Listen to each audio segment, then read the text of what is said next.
Everybody believed that Black lives mattered afterwards.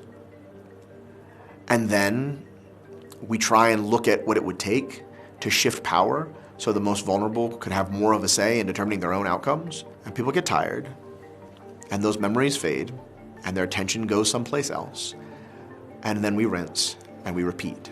We'll need to empower communities to do radically different things.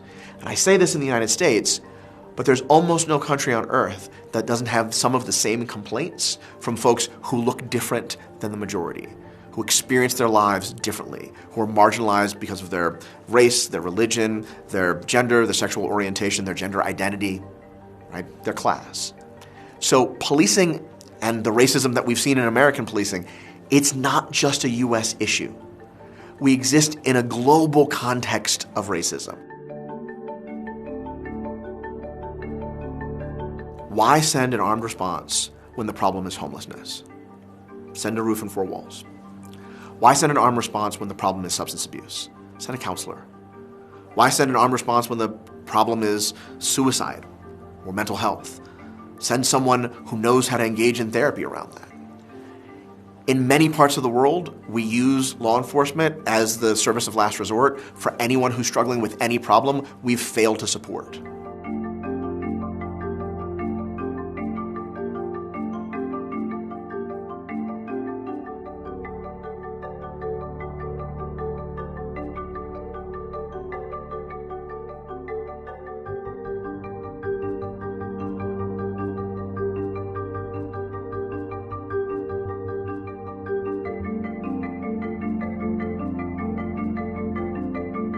And if you give people the resources that they need to take care of themselves, communities the resources they need to take care of themselves, you will massively shrink the need for an architecture of punishment.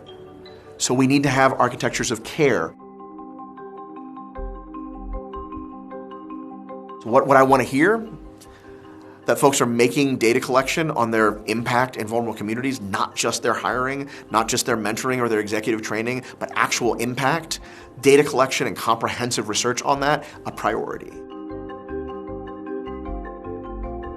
It's not just about training, it's not just about education, it's about giving money to the communities so that they have the resources to determine how they want to keep themselves safe.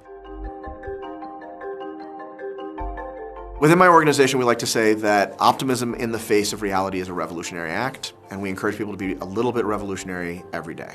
When I talk to activists who are newly activated to this work and who are dreaming of worlds differently than those of us who grew up with the constraints that I grew up with could have possibly imagined, that gives me hope. And when I see people who are of the generation of my parents who are still working, they're still fighting, and they understand that they've seen gains and they've seen losses, but that their contributions aren't over yet. Those things obligate me to optimism. I don't have the luxury to feel otherwise.